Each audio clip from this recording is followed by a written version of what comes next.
Todos, desde la Corporación del Comercio, Industria y Servicios, queremos seguir fortaleciendo estos espacios de encuentro, entendiendo que el trabajo conjunto entre las cámaras y la institución es clave para poder abordar desafíos actuales, contextos, miradas, hacerlas más amplias con la participación y el enriquecimiento de ese compartir. Y en principio es importante agradecerles a todos los que se tomaron su tiempo para estar presentes aquí. Ellas son personas, individuos, también referentes de diferentes cámaras sectoriales, y las vamos a mencionar. A los miembros del directorio de la Corporación del Comercio, Industria y Servicios, el agradecimiento.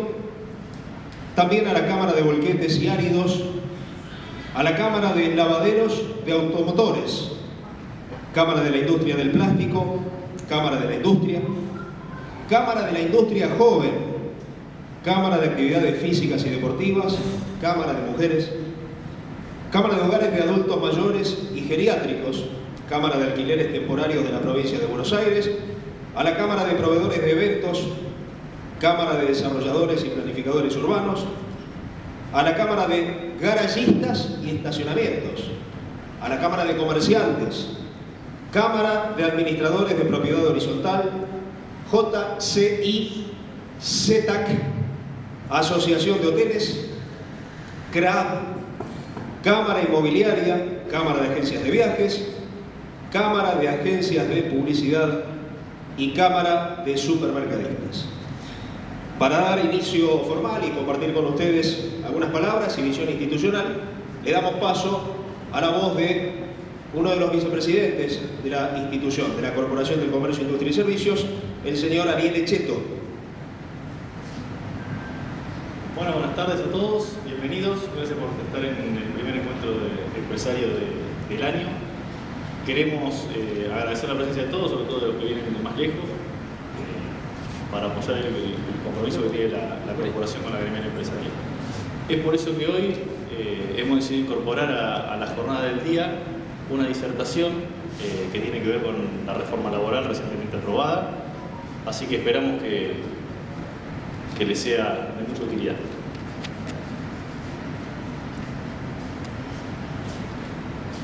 Gracias, Ariel. Preliminarmente, nosotros venimos trabajando desde temprano, 10:30 más o menos, en otro de los ambientes de espacio que tenemos dentro de este predio. Tuvimos una reunión con algunas cámaras que se acercaron del sudoeste. Estamos agradecidos a su participación, su compromiso y la importancia de trabajar desde Bahía Blanca con una visión regional. En ese encuentro pudimos compartir también la realidad, el contexto, lo que está ocurriendo y cómo podemos generar propuestas alternativas para elevar a las máximas esferas. Así que vuelvo a decirles que gracias a todos los que se tomaron su tiempo para acercarse temprano por la mañana. Ahora sí, escuchábamos a Ariel y vamos a dar vuelta a la página. Se viene lo sustancial. Tenemos el agrado, el placer de contar con la participación del doctor Jorge Samuelian. Jorge Samuelian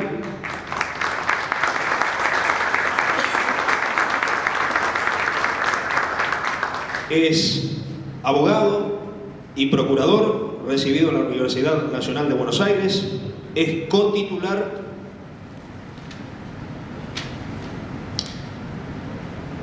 del estudio Samuelian y Asociados, abogados, y teniendo a su cargo las áreas de consultoría, negociación y capacitación. Centra su actuación profesional en el asesoramiento personal de empresas y cámaras empresarias, debiendo destacar entre estas a la Federación Económica de la Provincia de Buenos Aires y a la Cámara Argentina Armenia.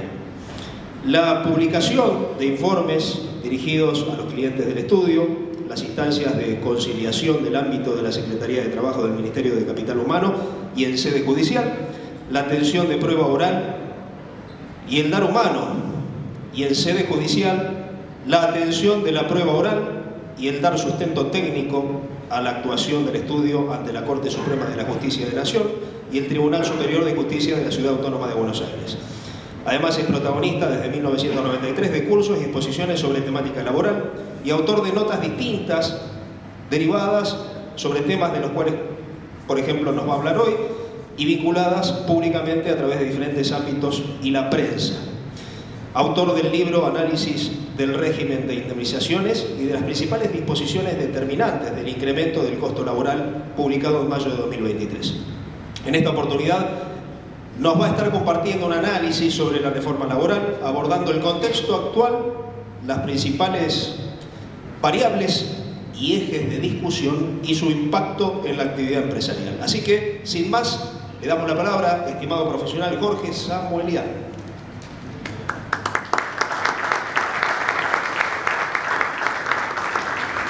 Buenos días a todos. A esta altura se escucha bien, ¿no? Bueno, gracias por la invitación, es un placer. Ya charlé con varios, algunos conocía de antes. Sé que son muy buena gente, sé que están preocupados por esto. Compartimos la preocupación, no vamos a tocar temas fáciles ni temas divertidos, pero la intención es, y creo no pecar por exceso en lo que deseo, es que terminen llevándose algo nuevo que no conocían antes de escucharnos, o convalidando conceptos con los que ya venían, pero lo que sí no quiero hacer es repetir lo que vienen escuchando sobre el tema, porque en general, en el 95%, y soy generoso, lo que vienen escuchando sobre el tema es papel pintado.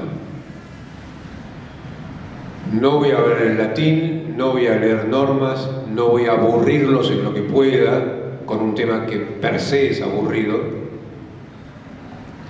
pero siempre hago esta advertencia, y no quiero esta distancia tampoco. Vamos a hablar de derecho, y el derecho, seguramente hay colegas, el derecho tiene, para bien y para mal, el tema de su maleabilidad. En derecho nunca 2 más 2 da 4. En derecho laboral, en general, da mucho más que 4 y en contra de la empresa. Pero al hablar de derecho, y con esto significo, es opinable. Yo estoy convencido de lo que digo, lo voy a defender frente a ustedes y lo defiendo frente a los jueces con los que nos peleamos hoy todos los días, con la mayoría, y no coincidimos con la mayoría, pero tiene de apasionante que es defendible tanto una postura como la otra. Hay argumentos para todo. No tengo de penalista nada, pero hasta en penal el más cruento delincuente es defendible y va a haber quien diga que es inocente. Extrapolen eso al ámbito laboral, que es la otra advertencia previa que hago en cada presentación. Primero, hablamos de derecho, maleable, variable, acomodable al tiempo, a las circunstancias, al criterio de cada juez y de cada abogado, sí. Segundo, vamos a hablar de derecho del trabajo. Amigos, no es un derecho común, es el derecho más denostado de las ramas del derecho común que todos vivimos en las empresas, pero es donde más plata se juegan ustedes. Justamente donde más plata se juega es el derecho del trabajo. ¿Se escucha bien? Entonces, ¿qué tiene de especial el derecho del trabajo? Y que esta ley no modifica, y ninguna ley va a modificar mientras no trabajen solamente robots, que es un derecho de desiguales y que está destinado a defender al trabajador, y lo digo como abogado de empresas. Y si ustedes han visto material que genera el estudio, o de a quien más quieren recibirlo y con todo gusto lo van a recibir, yo me blindo de las críticas que recibo en mi postura madre, que voy a compartir con ustedes, diciendo que yo defiendo al trabajador. Y se me quedan mirando, no con una sonrisa, dirigentes sindicales, diputados de extracción sindical, partidos de oposición a cualquier gobierno que quiera hacer cambios en la legislación laboral. Y de verdad estoy convencido que todo lo que hago es para defender al trabajador. Porque si las propuestas que traigo, y algunas están plasmadas en esta ley, no existiesen, o si los cambios que promuevo todavía con esta ley vigente ahora no los conseguimos, la verdad que ese trabajador se queda en la calle. Entonces, defendiendo a la empresa y entendiendo que el derecho del trabajo es un derecho de desiguales y que lo va a hacer siempre, siempre va a mirar con privilegio al trabajador. Y mis normas, mis proyectos, mis sugerencias también tienen ese concepto. Lo que se busca y lo que pretendo es que esa disparidad tenga cierta razonabilidad, no conduzca a resultados que generen el quebranto masivo de empresas y el fantasma del desempleo se haga realidad. Y en eso estamos hoy metidos. Esa es nuestra realidad. No les voy a vender globitos de colores. Las dos advertencias hechas: derecho del trabajo y derecho. Tercera, y arrancamos con el tema de fondo. Para que esto no sea un soliloquio y se aburran ustedes y hasta me aburra yo les pido que cuando me voy de su campo de comprensión porque me volví muy abogado, o metí una pata o no entendieron, me pidan la palabra, me interrumpan y me pregunten lo que quieran. No esperemos al final, si bien al final tenemos preguntas para hacer de lo que quieran también, si nos da el tiempo. Se hace más divertido y si ustedes la pasan mejor, yo también la paso mejor, ¿sí? Entonces, ahí un asterisco. Si la pregunta que me formulan no la puedo contestar en el momento porque altera el orden de exposición o porque no tengo idea de la respuesta, aguántenme que no se las conteste en ese momento, porque pasan las dos cosas. Yo no sé todo. Si el abogado les dice que sabe todo, es como cuando les dicen: conmigo vas a ganar todos los juicios. Escapen. Escapen. Y yo, otro de mis blindajes, yo no miento. ¿Me equivoco? Seguramente. Seguramente. Creo que hago muchas cosas, entonces me equivoco mucho seguramente. Pero de buena fe y no miento. Y si no miento en el trabajo, no voy a mentir en esto, que para mí es parte de mi tarea de evangelización. Lo que pretendo, y hace 5 años redondeando que estoy trabajando para esto, es que los dirigentes empresarios se pongan los pantalones y salgan a defender a los asociados de cada entidad. Porque padezco en muchas entidades empresas no defendidas. Y la posibilidad de defenderlas está, porque las herramientas están. Entonces, en la medida que lo que les pueda decir les sirva, cuenten con mi disposición full time para abundar en eso. Lo que no entiendan, lo que quieran abundar, lo que quieran más de material, estamos a disposición de cualquiera de las entidades y cualquiera de las empresas que ustedes representan, porque insisto, la idea es que sepan dónde estamos, que sepan lo que ya tenemos de bueno y que sepan lo que nos falta, porque nos falta mucho. De cómo estábamos a cómo estamos a partir del 6 de marzo, 6 de marzo, vigencia de la ley. Como se está usando ahora, las leyes rigen desde que se publica. Ahora vivimos tan apurados que desapareció lo que estudiamos siempre en la facultad y vivimos en el ejercicio, los que ya pasamos 30 y pico de años de trabajar de esto, que era: las leyes rigen a los 8 días de su publicación. Vivimos tan acelerados que las leyes rigen cuando se publican. Punto. El 6 de marzo esta ley vive. Entonces, primera mentira o gesto de ignorancia con el que estamos conviviendo. Todos los días recibo algún llamado: ¿cuándo empieza esto? Ya empezó. Ya se te aplica. Segundo tema importante, entrando a la ley. ¿A qué se aplica la ley? Se los digo en latín: a todo. ¿Cómo a todo? A todo. ¿Y pero cómo? Si yo tengo un trabajador, ¿con quién hablaba antes? Que hace 43 años que lo tengo. Se le aplica la ley. Pero trabaja desde antes. ¿Y qué cuernos tiene que ver? ¿Por qué es esto? La ley genera cambios en distintas normas laborales. Ustedes saben que hay una norma madre del 74, ya cumplió y está joven y lo sana, 50 y pico de años, que es la que llamamos Ley de Contrato de Trabajo. Sería como si fuera el Código Civil o el Código Comercial o el actual civil comercial de los laboralistas. Esa ley, con esos 50 años, es la que más modifica esta nueva ley, porque necesitaba un refresh en distintas partes, y algunas son buenas y se consiguieron.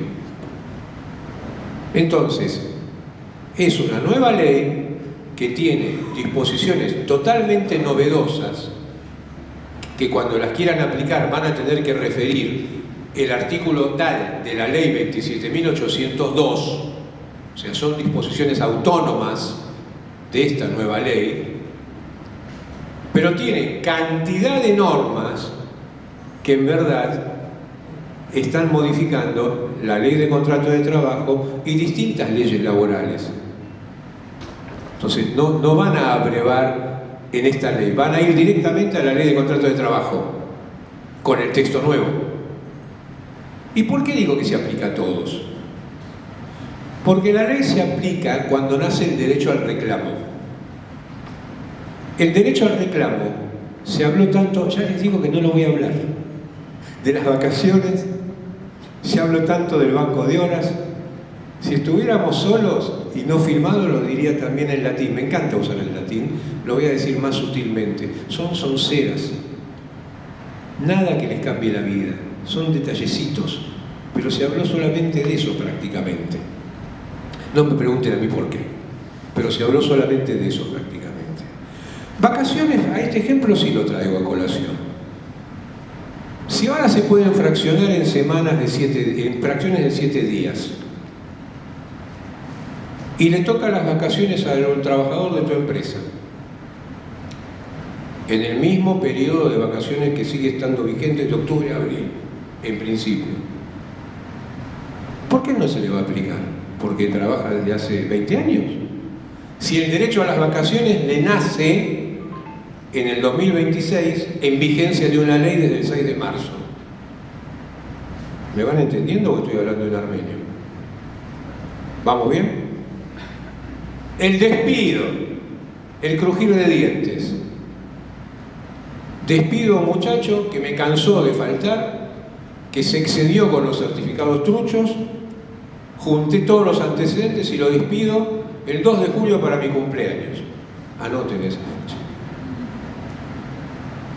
Yo, anónimo.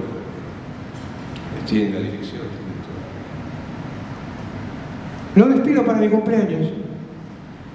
¿Qué ley le voy a aplicar para calcular la indemnización? ¿Quién me contesta? Porque el derecho al cobro de la indemnización nace el 2 de julio.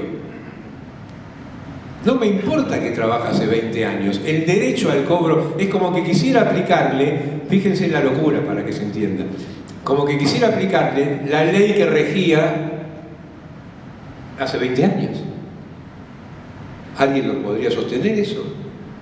¿Y por qué me van a decir que aplicar una ley que rige hoy, que es legal, que es constitucional, no se puede hacer? Lo mismo con cada concepto. La ley rige para todos. Se intentó, para decirlo bien, que no fuera así, sí. Aberración jurídica no caminó, no andó, no existe. O sea, tenemos una ley nueva, se aplica para todos. Lo que nos gusta y lo que no nos gusta.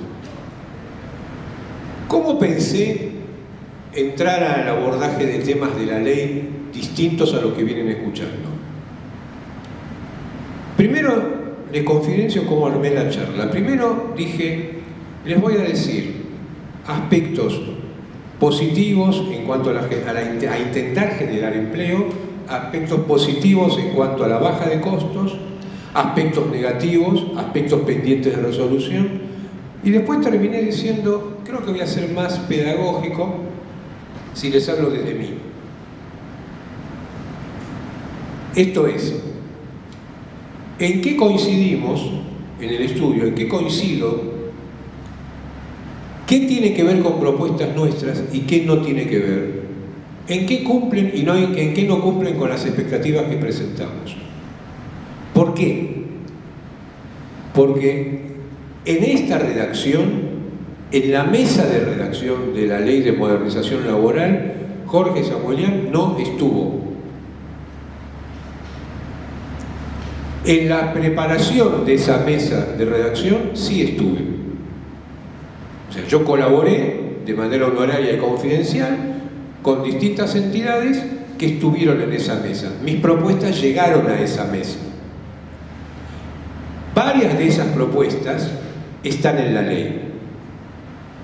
¿Puedo yo decir hoy, frente a ustedes o frente a mi espejo, esto y esto es mío, qué feliz que estoy? No.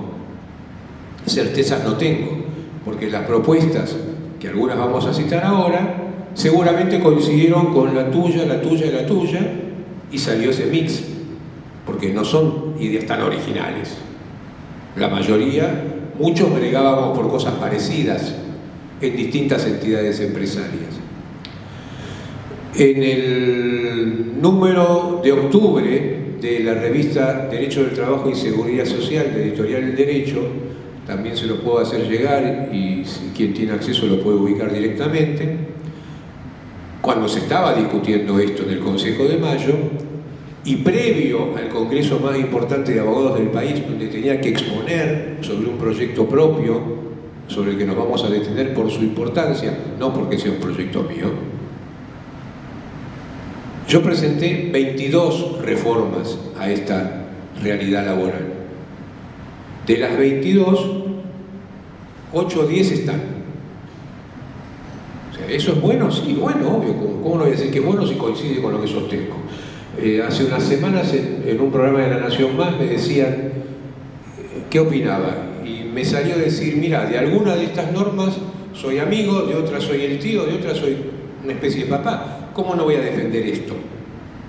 Pero defender esto no quiere decir que lo firme a rajatabla de punta a punta. Hay cosas que no me gustan, porque hay cosas que no salieron como queríamos. Entonces, si redactamos distintas leyes para la entonces candidata Patricia Bullrich como proyecto de ley, y algunas se tomaron, si redactamos y defendimos en el Congreso propuestas que quedaron en la ley de bases, en el capítulo laboral desde el año 24, aquí pasó lo mismo. Despido por discriminación. En general no se sabe de dónde salió. Y el despido por discriminación lo generamos para evitar lo que hoy está pasando, y van a ver reflejado en muchas sentencias, que es tratar de aplicar en el derecho laboral un concepto civil, que es pagar el daño civil, no el daño laboral. Cambia todo. Esto está empezando a pasar y va a seguir pasando, y tienen que tener la guardia alta. El derecho laboral, como les dije a propósito al comienzo, tiene sus reglas específicas. El derecho laboral, bien parido para defender al trabajador por ese sabio legislador, y más sabio cuando lo cotejamos con estos últimos años de legislación, preveía un sistema de cobro simple y rápido para defender al trabajador. Si entendemos esto, todo lo que viene después lo vamos a entender fácil. ¿Por qué se habla de indemnización? ¿Qué es indemnizar? Indemnizar es un concepto civil. Indemnizar significa reparar un daño. Yo te pisé, tuviste la mala suerte que te rompí un tobillo, me demandás, tengo que reparar ese daño con plata. ¿Cuánto vale ese daño? Vas a tener que, pues, en primera fila perdió siempre conmigo, vas a tener que probar cuánto te afectó, cuánto perdiste de trabajo, cuánto te afectó psicológicamente andar cojeando tantos días.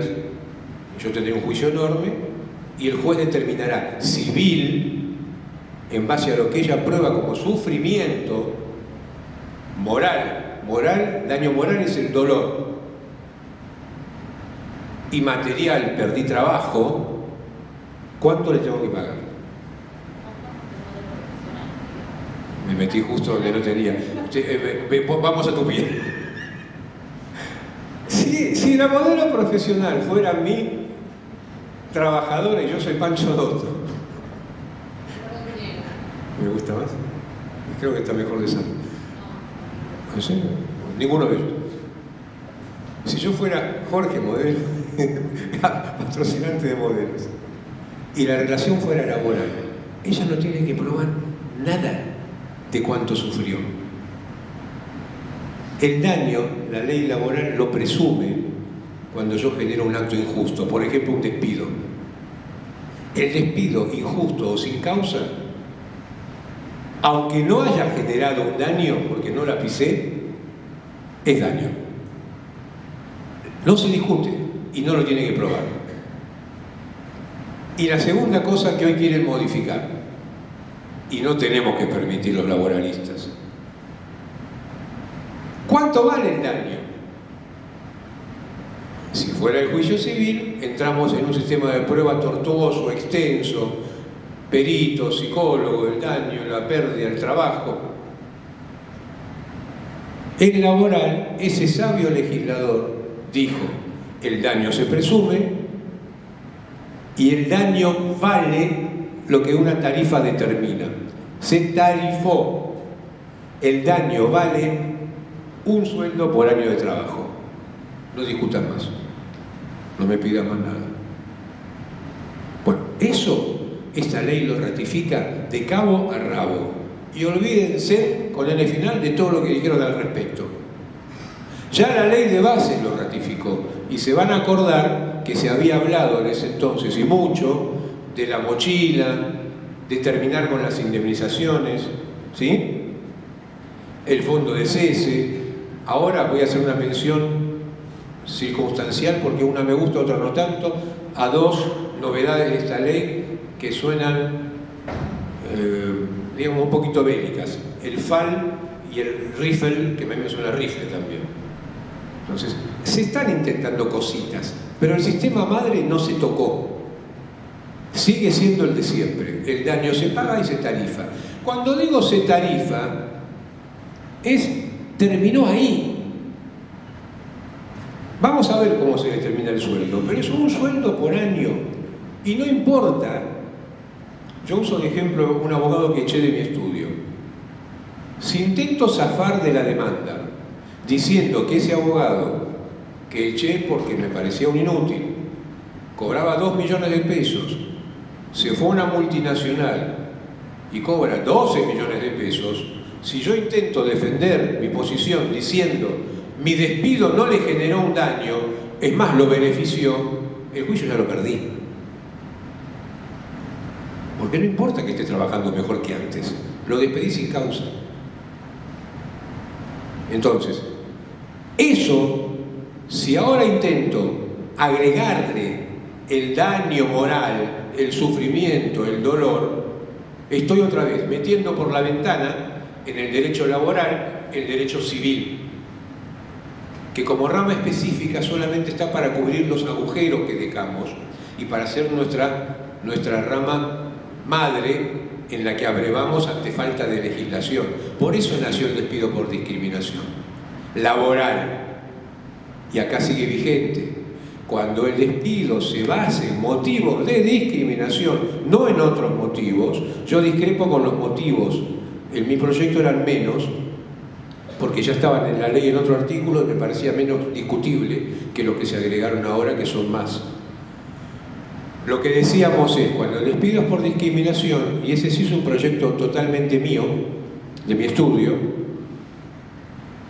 se le va a pagar al trabajador, pero no el daño moral, no el sufrimiento, se le va a pagar el 50% más de su indemnización por antigüedad o despido. Tarifa, para hacerlo previsible, porque teníamos en ese momento la aplicación de una ley civil. Se van a acordar, se había puesto de moda cuando empezó el tema de los boliches y de no dejar entrar a los chicos. Creo que fue en el 2011 la ley civil que se aplicaba en laboral, y esa ley civil permitía, y se aplicaba como no había una norma laboral que previera la hipótesis, de un despido por discriminación. Permitía pagar el daño moral, el sufrimiento, en laboral eso no debe existir, y permitía además nulificar el acto. Entonces, ¿a qué exponía la empresa? Que pasaba poco porque lo que busca el colega es plata, pero si el trabajador hubiera querido, al ser el despido ese nulo como acto discriminatorio, el trabajador, ahora sos vos, con las chicas no jorobo más por si acaso me sale otro problema, vos te instalabas en la empresa de vuelta. Yo les pregunto, ¿dónde queda el poder del empresario si el trabajador que despidió se le instala de vuelta y sigue plantando en el mismo escritorio o en la misma máquina? A eso nos exponía el texto anterior y eso nos cubre el texto actual. Lo mismo pasa con dos artículos muy importantes de esta ley, muy importantes, que no tuvieron prensa ninguna. Casualmente, acá el latín es de verdad, no es mi juego. Es el artículo 9 y el artículo 66. Son paradigmáticos, son para hacer docencia de verdad de cómo estábamos y cómo empezamos a estar. Los dos se definen con fórmulas latinas: el indubio pro operario y el ius variandi.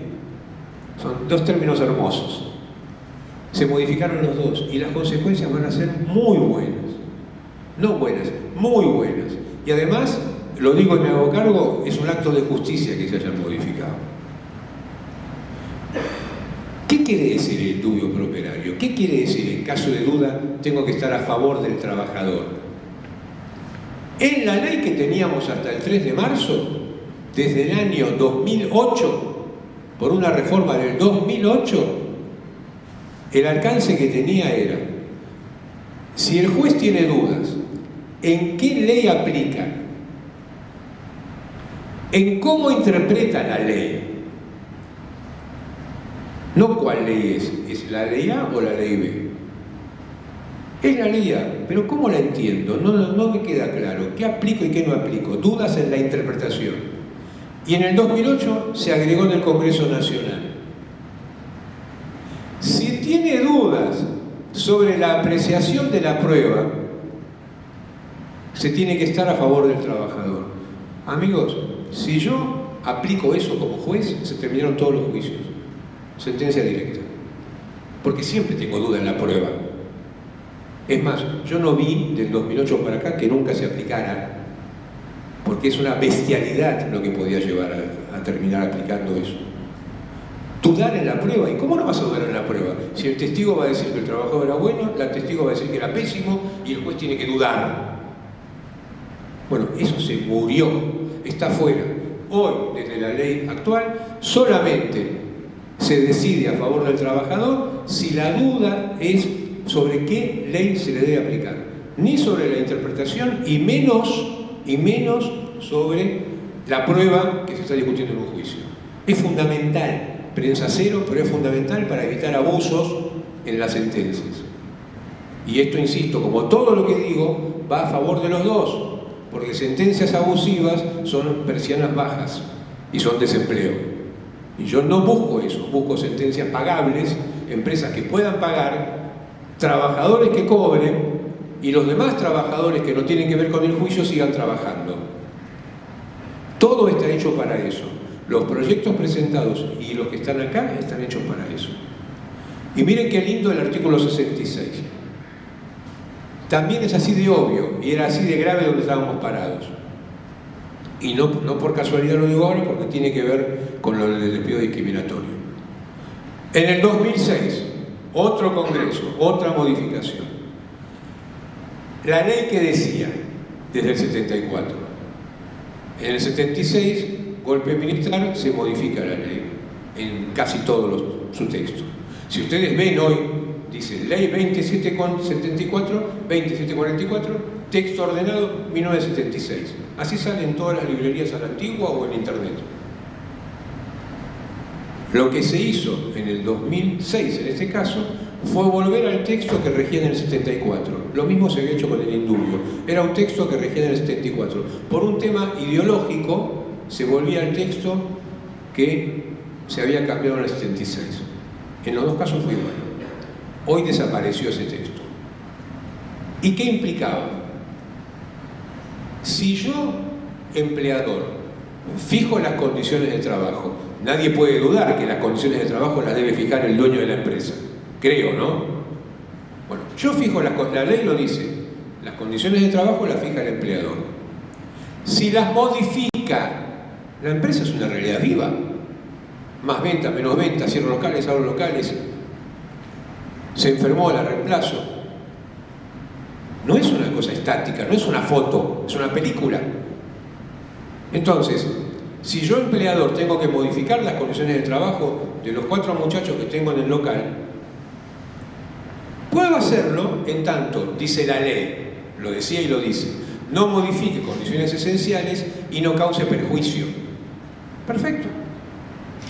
¿Qué pasa si el trabajador se queja? Y ahí está el cambio, y es grande el cambio. En la ley del 74 hasta el 76, y en la ley como estaba del 2006 hasta el 2026, el trabajador tenía 2 opciones. No estoy de acuerdo con el cambio, me causa daño, me considero despedido, es válido, hoy es así. O la segunda, que ya no existe más, y lo celebro. No estoy de acuerdo con el cambio, voy al juez, se lo planteo, y hasta que el juez no lo admita, el cambio vos no lo podés hacer. Otra vez la empresa es un dibujito animado. Se murió, desapareció, no está más, podemos saber. Tengo el estudio a 3 cuadras del Obelisco, vamos y celebramos juntos. ¿Alguien les comentó esto? Naides, en gauchesco. Y no son poca cosa. No son poca cosa. Sí se habló del 245, sí se habló del Banco de las que ya existe, sí se habló de las vacaciones que ya existe. ¿Dónde se quedó la ley dormida? En un montón de cosas. Por ejemplo, propusimos modificar la presunción del artículo 23. ¿Qué es esto? Esto sí lo aplican los jueces y es desastrosa la consecuencia. El artículo 23 decía y dice que la prestación de tareas hace presumir la existencia de un contrato de trabajo. ¿Se entiende? Me doy a entender. Ustedes no tienen la culpa si yo no me doy a entender. Yo trabajo en tu empresa, soy tu abogado, pobre vos y tú. Si digo que voy todos los días, que me siento en el escritorio y empiezo a jugar con internet, pero pongo la cola en el escritorio, digo, yo estoy prestando un trabajo legal en esta empresa. Fíjense las consecuencias. Así he perdido juicio con transportistas autónomos, como soy autónomo yo, con empresas con carteles y clientes por millones de pesos que hoy tengo con sentencia de muerte de empresas. Y cantidad de juicios, porque con toda la prueba rendida, el juez termina diciendo, trabajó, las facturas no me importan, es empleado. Y lo dijo, en La Nación tenemos primera instancia y Cámara de Apelaciones, lo perdimos en primera y en segunda, y estamos en la Corte ahora. Entonces, mi propuesta, presentada en su momento para Patricia, presentada después en esta publicación actual para que se tome en cuenta y para la gente que estuvo en el Consejo de Mayo, era borren la presunción. Hay que probar la relación laboral, hay que probar que yo trabajo para vos, tengo que probar que sos mi único cliente, tengo que probar que no pongo la cola en la silla nada más, que hago todo el tiempo algo y que vivo de lo que vos me pagás. ¿Y vos cómo me ganás el juicio? Si probás que tengo 120 clientes que me pagan abonos todos los meses, forjito al piste. Entonces, si yo pruebo la relación dependiente, si pruebo que se dan las pautas, la triple subordinación, condename, si no, no. Bueno, ¿qué pasó en la interna? No sé, no les gustó, no se animaron, no pudieron. Lo que sí dice ahora, a mí me parece tibio, me parece litigioso, y yo quiero menos litigios, es, perdónenme, hasta infantil en algún aspecto me parece, es decir, la presunción existe, después dice la norma, modificada ahora. Si se factura y se presta una locación de obra o de servicio que ha mejorado mucho en sus regulaciones del Código Civil y Comercial nuevo, que rige desde 2015, Si tengo las facturas, la presunción se cae. Yo creo que eso es un festín para los colegas en los juicios. Y que la resultante no va a ser buena. No, es otra. Bueno, de paso los digo, lo de los monotributistas es un invento en el que yo no creía nada. Nada, no fue mío. Si fuera mío, digo, me equivoqué. Hasta el año pasado, no sé ahora, estaba caminando bien. No te quiero decir el número exacto, había un montón de gente anotada. Es de la ley de base, no se toca acá. De paso se los digo rápido. Es un invento un neologismo jurídico, que en la interna ahora vamos a ver qué pasa con esto. Era para un emprendimiento. Vas a hacer un modelaje en la firma de mi ropa de chico de mi mujer. Elegís 3 personas para ese evento, nada más que para ese evento, son 3 monotributistas. Eran 5, después quedó en 3. Punto. Eso no es relación laboral. Son trabajadores independientes con colaboradores. Es ideal para el pequeño prestador de locaciones de obra o de servicio. El albañil que no puede tomar más obras porque no tiene con quién, porque toma uno de los chicos y le hace juicio. Se pensó para eso. O sea, no le va a cambiar la vida a nadie, pero yo dictaminé en contra y los datos que tuve hasta el año pasado, cuando dimos charlas con el Instituto para el Crecimiento, cuyo área laboral dirijo, me sorprendí con los datos que me aportaron los compañeros de causa. Había muchísima gente anotada en el régimen. Vuelvo al cuerpo madre de la idea. ¿Dónde más se equivocan? Hay una perlita que a veces me da miedo hacerla pública para que no se descubra.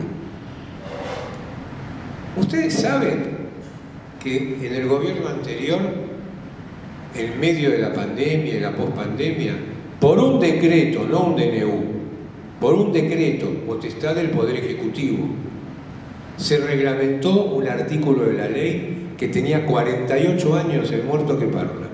48 años sin reglamentarse, y era la obligación de las empresas de proveer guarderías y salas maternales para los empleados que tuvieron chicos en edad de merecer. Está en la ley. Debía pasar conforme determinara la reglamentación. Esta ley nuestra de hoy requiere reglamentación, de eso vamos a hablar. La última media hora va a ser un picnic. Si esto se lo están bancando, la última media hora no saben lo que es. Esa ley estaba vigente y nadie la reglamentó nunca, insisto, 48 años. Al presidente anterior se le ocurrió reglamentarla. Miento, no voy a ser injusto, ya bastante sufre. Hubo un fallo de la Corte que dijo, reglamentenlo. Lo hizo enseguidita. Y la reglamentación está vigente, y hasta ahora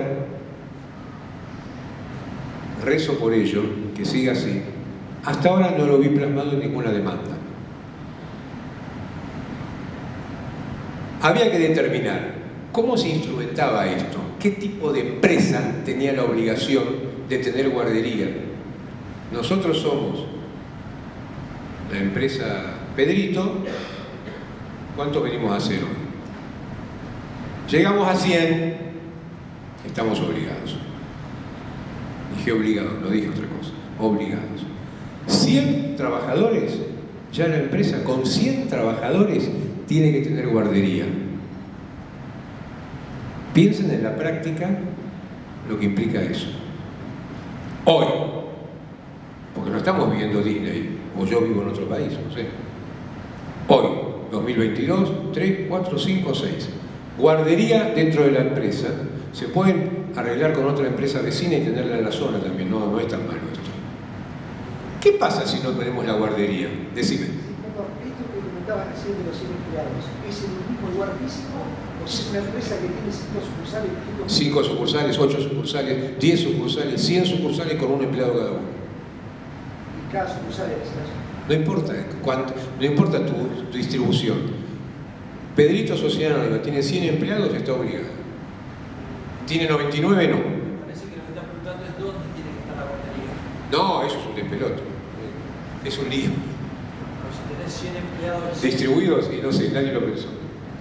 Perdón. ¿Dónde poner la guardería? Una en cada lugar no vas a poner.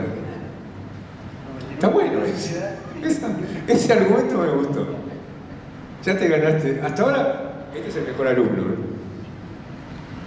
Está abierta la competencia. Hay más empanaditas para que haga una pregunta mejor todavía. ¿Cuál es la consecuencia? Ahora te voy a fajar con esto. ¿Cuál es la consecuencia de que no pongas una guardería en cada local? Vamos a la peor hipótesis.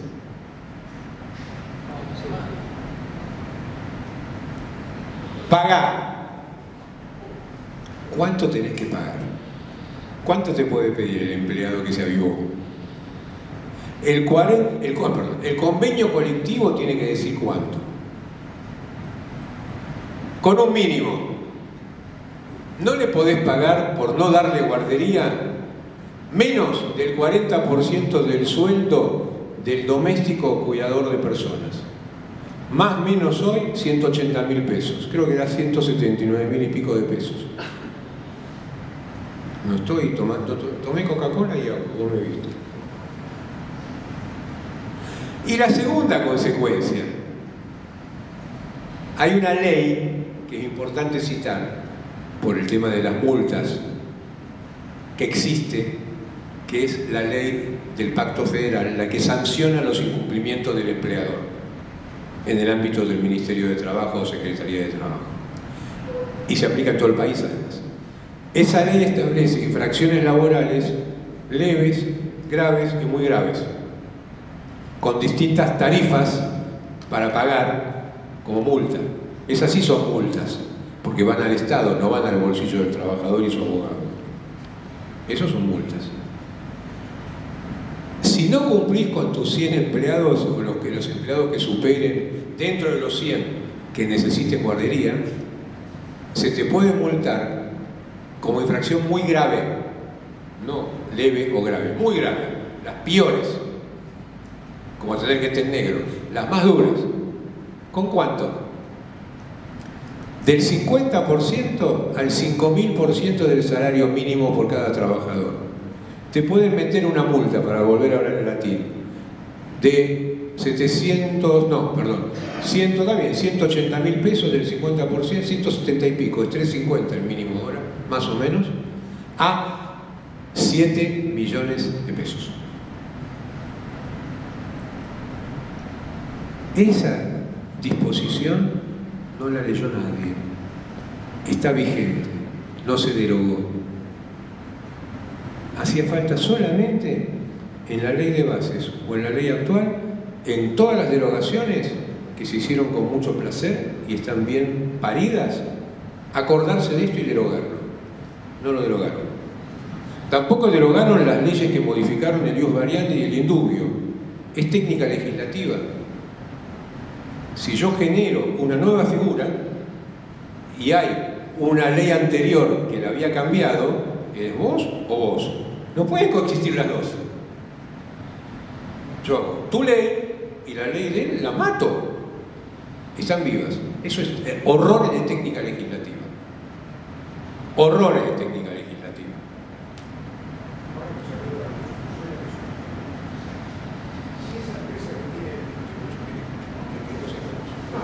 Ya me escuchan hace 40 años. Bueno, si esa empresa tiene varias sucursales y decide, no es nuevo, como está ocurriendo, cerrar todas las sucursales. Pero ocurre que en una de las sucursales hay un empleado que estaba enfermo cuando la sucursal estaba abierta. ¿Qué pasa? Cierra la sucursal y el empleado sigue enfermo. No lo indemnizan, le dicen que le guardan el puesto de trabajo. Ahora es aquí que esa empresa madre no está en la provincia de Buenos Aires, está en Córdoba. Entonces el empleado que está en la sucursal de Bahía Blanca le quiere guardar el puesto y ahora cuando esté mejor dice, bueno, ¿qué hago? ¿A dónde voy a trabajar? Si no me tiene que indemnizar. tiene salida. Hay millones de situaciones que no tienen salida. A ver, me comí en la introducción, intencionada, pensada, me comí esto. Dije que me equivoco, lo dije. Soy consciente de que me puede pasar y me pasa, sí. Pero en esto sé que no me equivoco. Ninguna ley, ni esta en la parte que defiendo, ni en la parte que critico, ni la que redacté, va a generar trabajo. A ver, somos todos grandes. Dije que no iba a mentir. Amo las cosas que hago. No van a generar trabajo. Ustedes no van a tomar gente si no tienen necesidad de tomar gente. Si la economía no funciona, si no venden más, si no fabrican más, ¿para qué cuernos quieren que yo les haga legislación laboral más fácil? ¿Estamos de acuerdo? ¿Alguno me quiere insultar? Ahora, ¿qué vengo diciendo en cada presentación? Y ante el Congreso, que estuve 4 veces peleándome, con diputados sindicales, con el amigo Palacho, con el amigo Manrique, cuando les digo que yo defiendo al trabajador. Con la misma certeza, con la misma firmeza, con la misma pasión les aseguro, y esa es mi lucha, y por eso tengo pena de cosas que se dejaron pasar, que si no modificamos la ley laboral, cuando Dios mediante se den esas condiciones, tampoco van a tomar gente. Y de verdad, por más que quiera, no puedo hacer nada para mejorar la economía del país. Sí puedo hacer algo para mejorar la ley laboral del país. El tema de enfermedades es literalmente un cáncer con el que estamos padeciendo, con el que estamos conviviendo. Y el tema cierre de locales y reestructuración es otro de los males con los que estamos conviviendo. La ley va de atrás y llega tarde siempre. Y llega tarde siempre. Un trabajador enfermo fue uno de los papelones que generaron un cambio hecho público de un proyecto al último proyecto. Se dio un paso importante. No se llegó, a mi entender, a un paso más grande, pero se dio un paso importante. Hoy hay un mayor control en la ley actual de las enfermedades. Es ridículo, pero hasta ahora no decía expresamente ninguno de los artículos que prevé el tema del trabajador enfermo que estamos padeciendo todos, porque se perdió la ética en todas las actividades en los últimos 20 años. En todas, porque la palabra ya no vale, porque el trabajador miente más que nunca. Y eso es una realidad, no soy antitrabajador, lucho con esto, yo vivo en la empresa, no estoy en la Torre de Marfil redactando leyes. Entonces, certificados truchos tenemos todos los días. Y tipos, como dije en La Nación, que cuando empieza la conservación de puesto aparece la cura milagrosa y vuelve a trabajar porque dejó de cobrar, pasa todos los días. ¿Cómo? Si estuviste un año cobrando el sueldo enfermo, saben que llegan hasta un año. ¿Cómo al primer mes que dejas de cobrar, sanaste? Por lo menos tenía un poco de vergüenza, espera un par de meses. Se mejoró. Miren qué estupidez. No decía la norma. La norma decía, el trabajador debe avisar su enfermedad en la primera jornada en que no pueda trabajar, salvo casos de emergencia. Hoy es todo por chat, es todo fácil. Cuando se redactó esto era otra cosa, había que hablar por teléfono, plan Megatel, no, teléfono público, era otra cosa. Hoy es muy fácil avisar. Pero no decía que tenía que presentar certificado médico. No estoy haciendo chistes, no lo decía, ahora lo dice. Un certificado médico, explicando el diagnóstico, explicando los días que necesita, con firma digitalizada para tratar de evitar. Nosotros ganamos 2 demandas hermosas, paralelas, simétricas, 2 hermanos. Uno le firmaba, bueno, a uno te tocó el modelo otra vez. Uno le firmaba al otro, le escribía los certificados uno al otro. Y esto es divertidísimo. ¿Cómo lo descubrió la empresa? Y es como el chiste del muchacho que está con la vedette más famosa para ser antiguo, y un día le dice, solos en una isla desierta, y un día le dice, te vestís con el único traje que me quedó de varón, y la chica le da el gusto. Y el muchacho, cuando ella se viste de varón, la abraza y le dice: ¿sabés a quién me levanté? O sea, el pícaro, si no la cuenta, no lo disfruta. Y con el trabajador pícaro pasa lo mismo. Jugando a la pelota con los compañeros, boqueaste. Y uno vino y buchoneó. Pedrito dice que ustedes no saben controlar las enfermedades, que los certificados él los arma. Pericia caligráfica, él le escribía a él. Bueno, eso hoy debería haber terminado. Y hay otro invento bueno, voy a redondear la idea, pero sirve, porque este tema me lo iba a comer. Hay otro invento bueno. Hubo un proyecto anterior con el que tan de acuerdo no estuve en todo el contenido, pero en esto sí, que había presentado la diputada Romina Díez. Se animaba a generar una especie de cuerpo médico en la órbita de la Secretaría de Trabajo. Eso no quedó. Pero algo quedó que va a ayudar, porque también nos pasa, y seguramente les ha pasado. Trabajador enfermo. Tareas livianas, no puedo trabajar. Hoy estamos todos locos. Enfermo, no tiene una fractura en el pie que te pisé. Enfermo de acá. Y sí, estoy mal. ¿Y quién no está mal? Y el psicólogo que le da 30 días y 30 días y 30 días y sigue mal. Lo mandamos al centro médico más importante con el que trabajo. Hacen carpetas psiquiátricas, lo revisan 3 veces, médico, psiquiatra, psicólogo. Un mes de revisiones, dictamen. ¿Está enfermo? Tiene que continuar con tratamiento psicológico y con la misma medicación, pero puede trabajar. No viene. ¿Qué hacemos ahí? ¿Saben cuántos juicios tengo de esos? Entonces, ¿qué hacemos? ¿Está enfermo? Yo no digo que no está enfermo, digo que está en condiciones de trabajar. No está manejando los misiles que apuntan a un país vecino. Puede trabajar con la patología psicológica que tiene. Es más, yo no quiero ser malo, pero de un paso adelante el que no tiene ninguna patología psicológica. Yo me escapo viviendo de esto. ¿O quieren que les muestre los certificados? No, esperá. Podés terminar, venís, no venís, terminás un abandono del trabajo. Pero tenés más chance de perderlo que de ganarlo en juicio. ¿Qué quedó ahora en la norma? Y está bien, no se creó este cuerpo especial tipo pericial. Pero, más o menos textual, dice que de haber divergencia entre la opinión del médico del trabajador y el médico patronal, en los lugares, en las jurisdicciones donde se cree, se podrá recurrir a esa entidad médica. Bahía genera un cuerpo médico dentro de la órbita de la Secretaría de Trabajo para estos casos. Bárbaro. Ese decide.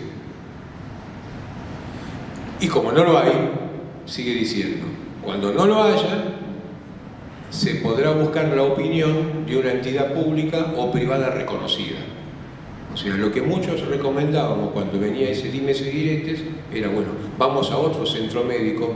Yo hoy aconsejo, no vayan a otro centro médico laboral, pidan un turno en una entidad privada que no tenga la camiseta puesta de que este defiende a la empresa. Eso está ahora, es un gran avance para limitar un curro que nos va a hacer llegar a un juicio mucho mejor parados. Pero la realidad es que la enfermedad en sí no se termina de solucionar nunca. Si el tipo no quiere trabajar, no va a trabajar. Y si no quiere aceptar el cambio de lugar, no lo va a aceptar. Pero para bailar hace falta 2, para conciliar hace falta 2, y para tener un juicio hace falta 2 que no se pongan de acuerdo.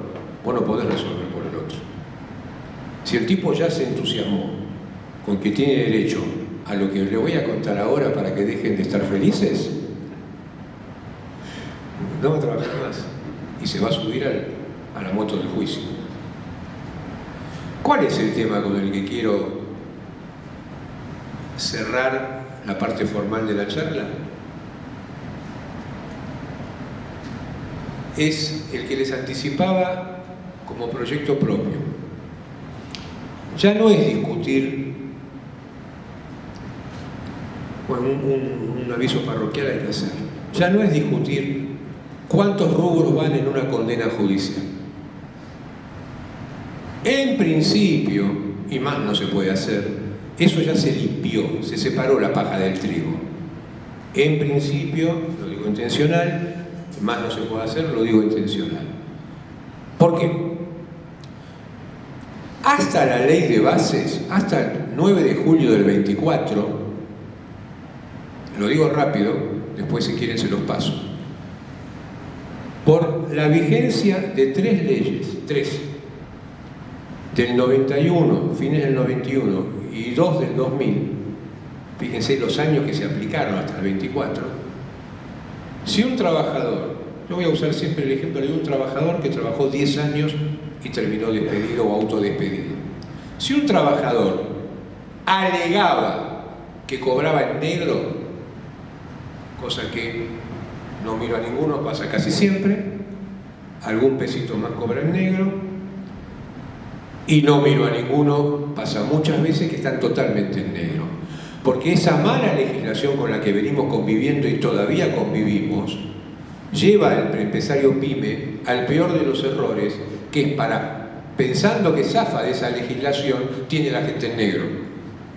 Y no zafa, se mete hasta la coronilla de esa legislación, porque no tiene defensa. Grábense este concepto. Los que hemos visto pelear a Tyson, una mole que aplastaba a todos los rivales. Si cualquiera de nosotros tiene que pelear contra un Tyson, lo único que podemos hacer es, como las películas cómicas de cuando éramos chicos, correr por el ring para que no nos alcance. No tenemos con qué devolverle una piña. Eso es un trabajador en negro. No, pero no trabajaba, no venía, yo lo retaba, ¿Dónde están las sanciones? ¿Cómo probás que era un desastre si no podés decir que existe? No hay medio embarazo. Si yo digo para defenderme, me pasa ahora con un caso en Córdoba, pero era un viajante que trabajaba, ¿cómo dijo que era un viajante? Ya perdió el juicio.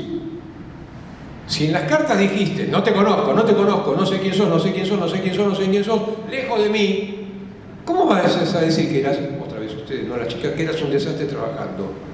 Si no te conozco, ¿qué defensa tengo más que negociar perdiendo el partido 20-0? Eso es el trabajo en negro. No es para cualquiera. Que una grande, a la que no le importa lo que va a pagar, se quiere arriesgar, pero que una pyme tenga gente en negro, no se los dije, páguenle algo en negro, pero no lo tengan en negro totalmente. No se los dije, que esta parte se corta, no se edita.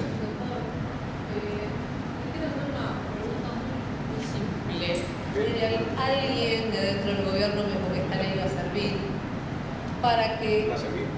Perdón. Sí. Que esta ley iba a servir para que la gente que estaba en negro empiece a ponerse en blanco y puedan empezar a recaudar plata, como por ejemplo para el PAMI, para los jubilados. Quiero que me cuente eso porque es lo que más me interesa. Gracias, señor.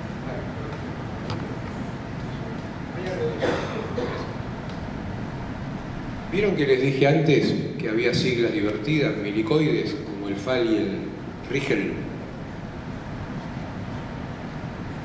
Va por ese lado. Son normas que van a depender, parecidas a esto del colaborador independiente, el independiente contra los colaboradores, o al fondo de cese laboral de mi amigo Teddy Caragosian, que está en la ley anterior. Van a depender de cómo caminan. Yo tengo mis dudas. La intención está buena, y es cierto, pero tengo mis dudas de cómo caminen, porque tienen muchos puntos oscuros, y porque el empresario ya se quemó muchas veces y ve una vaca y llora. La idea básica, para no dejarte sin respuesta, y porque es un tema interesante que quería citar, pero no abundar porque no está terminado, y no lo termino de entender como para venderlo como corresponde. La idea es, ya pongo cara porque para mí se quedaron cortos. A ver, si yo quiero trabajar, y quiero dar trabajo, no puedo hacerlo apretándome de a poquito, y si abro mucho, o doy trabajo o no doy trabajo, o genero condiciones de empleabilidad con costos bajos o costos cero, o no, porque si no, hagámoslo bien si lo vamos a hacer. Hubo 1000 proyectos en cada frustrada o no reforma laboral, por eso a esta no le quisieron decir reforma sino modernización, es una reforma, que buscaban lo mismo que este sistema, que era, ¿cómo hago para fomentar que tomes gente que está sin trabajo? Entonces, ¿qué haría Jorgito? Todo el mundo se beneficia si tomás gente nueva. ¿Qué me van a contestar? ¿Qué va a recibir Jorgito de respuesta? Se desfinancia el sistema previsional, el sistema de obras sociales, no se puede abrir un grifo tan grande, y entonces se empiezan a nivelar posiciones, ¿sí? Acá pasó algo parecido, lo deduzco, yo no estuve en esa discusión, pero pasó algo parecido que deduzco, porque ya pasó tantas otras veces, entre una buena intención y las limitaciones presupuestarias, digamos. Y es como que quedó circunscripto.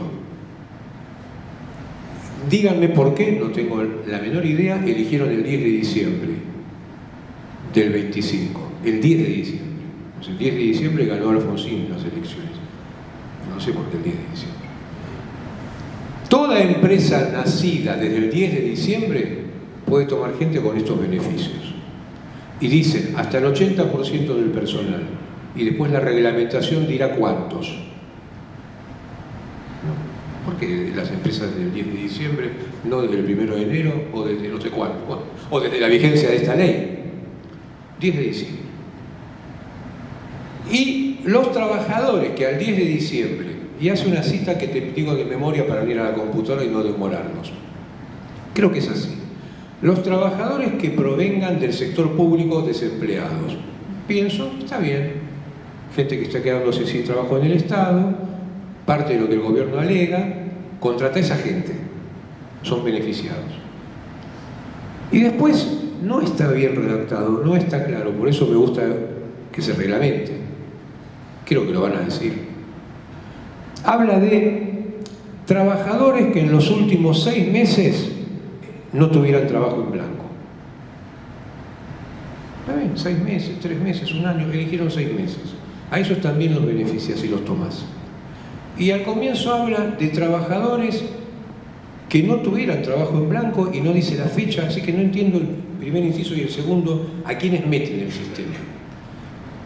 Para esos trabajadores nuevos habría una reducción de aportes de lo que paga la empresa, no los aportes del trabajador, que pasarían a ser para el sistema de jubilación, asignaciones familiares y Fondo Nacional de Empleo de solo el 2% y para el PAMI del 3%.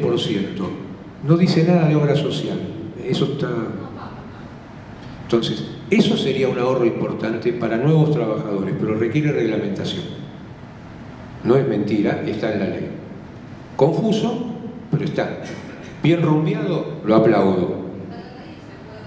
Sí, pero no, esperar la reglamentación. Porque hay eso de que la empresa nueva, cuántos puede tomar y que me aclaren sin trabajo 6 meses o sin trabajo nunca, que son 2 incisos que son confusos entre sí. Y es parecido, pero es mucho más confuso, ya que está lo toco el tema, al FAL, que cuando lo presentó Patricia Bullrich expuso en el evento de Techín el mismo día que salió la ley. Yo tuve el honor de estar invitado y Paolo Roca nada menos le hace el reportaje de cierre y Patricia estaba exultante porque ese día se publicó la ley y toda su alocución fue hablar de la ley y ella misma hizo el chiste, encima con su expertise en seguridad, y suena un poco violento hablar de FAL, pero es el Fondo de Asistencia Laboral. Está en la ley, en teoría rige, requiere reglamentación absoluta porque es un chino. Y además no se entiende este Fondo de Asistencia Laboral cómo opera o cómo va a operar, porque todavía no está operativo, con el fondo de cese laboral que estaba en la ley de bases. Entonces, ¿qué vamos a tener? ¿Todo o nada? Porque se mantiene el sistema de indemnizaciones que sale del bolsillo del empleador. Pero acá quieren inventar algo así. No, como entiendo así, pero no estoy convencido de esto, por eso no lo salgo a divulgar y a escribir. Fue algo que lo divulgaron, lo dijeron de manera tal que los abuelos se iban a beneficiar con esta nueva ley laboral, por eso es que la sacó a colación. Lo de los abuelos es por un tema más importante, que sí es cierto.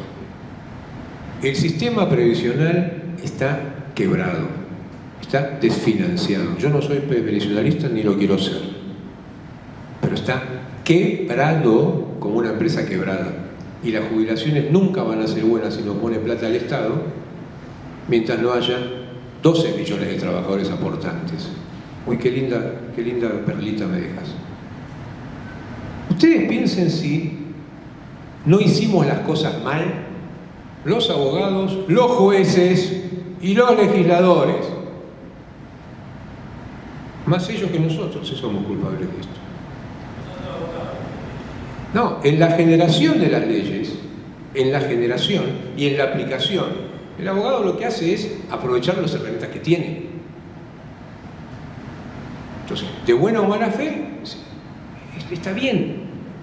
Cuando yo critico, mira, otra de las formas en que me blindo para que no me entren las balas es que yo no creo que haya industria del juicio. Vas a ver que después te voy a decir que hoy hay una arista de industria del juicio, pero decime dónde está. No me ataques. Y no soy corporativo, soy absolutamente anárquico en la profesión. Pero no me ataques en general porque entonces somos todos pecadores, y no somos todos pecadores. En ninguna actividad. Ni el político es todo corrupto, ni el periodista, ni el empresario, ni el abogado. Pero la realidad es que si yo tengo 10 normas vigentes para sumar indemnizaciones, como abogado de trabajador no las aplico, además de bobo, iba a decir otra cosa, estoy ejerciendo mal el derecho. Porque tengo que aplicar la legislación que tengo, aunque lleve a un monto incobrable o impagable. No puedo decir, por ética voy con ella y voy con él. Esta ley es mucha plata, esta es mucha plata, esa es demasiada plata, no la pongo. No puedo. Entonces, bueno, justo lo que decía antes, desde la ley de bases se borraron las indemnizaciones agravadas, que no son multas, es de brutos decirle multas. Multas las cobra la AFIP o el ARCA y las cobra el Ministerio. Multas, como las de tránsito.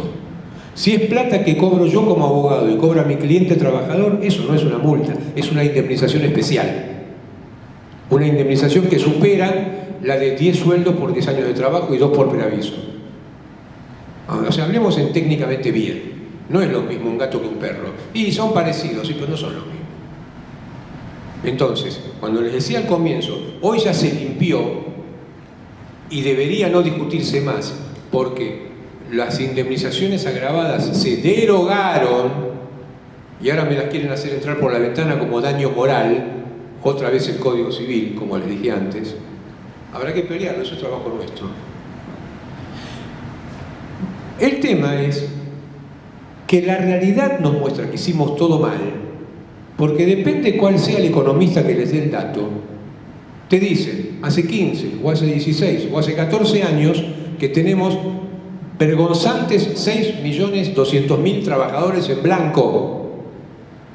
Si eso no muestra que quebramos el sistema, estamos todos mal.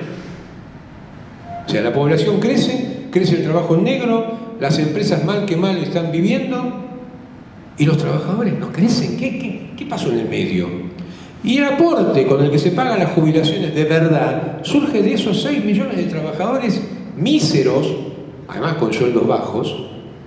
El sistema se financia con eso. Entonces, o te decidís, que entiendo, no tengo información, que va a ser una etapa siguiente de un gobierno más sólido aún, te decidís, como pasa en los países que crecen, a aumentar la edad jubilatoria, a juntar años de aportes,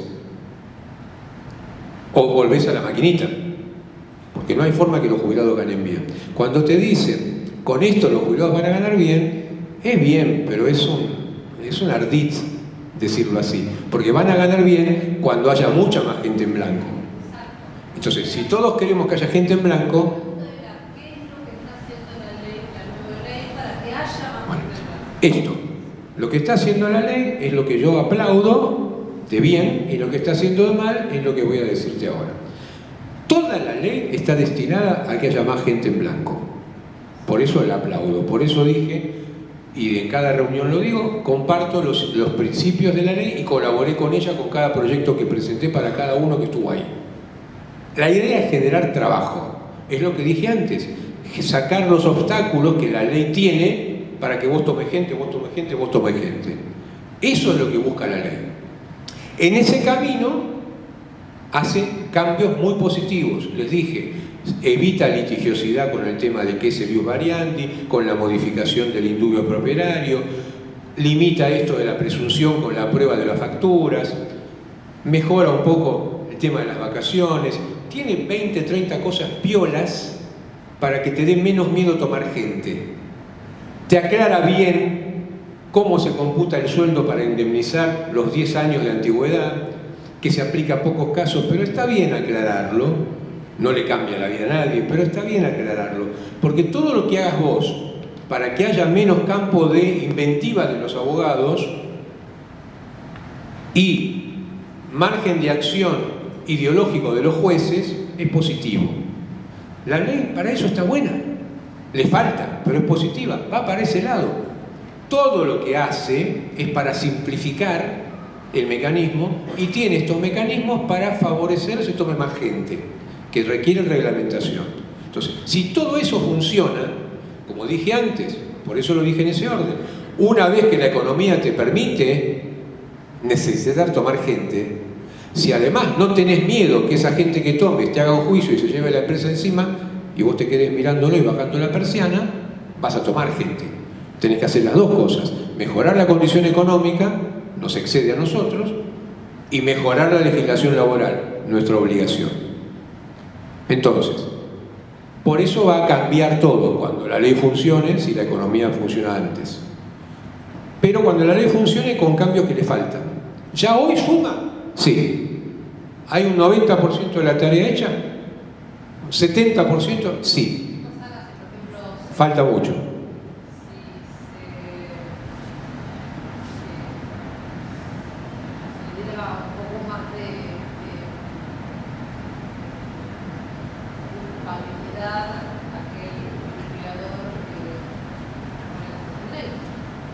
Está también, está.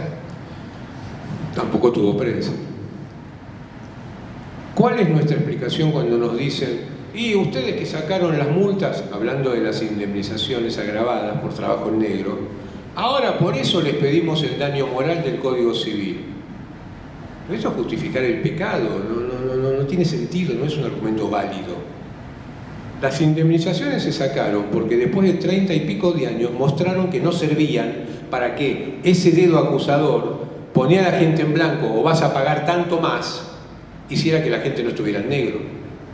La primera ley que generó las peores multas, mal llamadas multas, por el trabajo en negro, es de diciembre del 91. Hola. Esa ley tenía, como tiene esta, muy confuso, un mecanismo de blanqueo de personal, como tuvo la ley de bases y no funcionó, un mecanismo de blanqueo de personal, que en esa ley del 91 fue espectacular. No sé, yo de números soy un desastre, no soy memorista en números, pero dio un resultado muy grande. ¿Cuánto tiempo había para blanquear a la gente en la ley del 91, ley de bases? Ley de bases, ley de empleo. 90 días. Si no blanqueás, tenés el doble de la antigüedad y el preaviso para indemnizar, el doble. Si son 10 años, son 10 sueldos más 2 de preaviso, 12 más. Si no blanqueás y estaba totalmente en negro, todos los sueldos cobrados en negro, el 25%, durante todos los años de relación del 89 para acá. Indemnización más. Si estaba un tiempo en negro, del tiempo en negro, el 25% de todos los sueldos. Y si había una diferencia entre sueldo blanco y sueldo negro, de esa diferencia el 25%. ¿Ustedes tienen idea de la plata que daba eso? Se los resumo. Si estaba totalmente en negro un trabajador, si decía que era autónomo, para mí él era independiente, con lo que dijimos antes con el fletero de tantos juicios, por ejemplo. Los 12 sueldos que deberían haberse discutido si trabajó 10 años y lo despedí mal, 2 de preaviso y 10 de antigüedad, hoy son los que rigen hasta el 2024, por las leyes que estoy citando, de mínima eran 33 sueldos. Y si estaba totalmente en negro, 63 sueldos. Señores, no hay país vivo, no hay empresa viva que pueda convivir con eso. Eso se terminó. Ahora lo quieren meter por la ventana, lo discutiremos. Pero la realidad es que esas indemnizaciones ya no corren por ley. ¿Es un logro? Sin duda es un logro. ¿Qué es lo que falta? Y ahí vamos a la madre de todos los males. Ya no discutir cuánto entra en una liquidación de un juicio.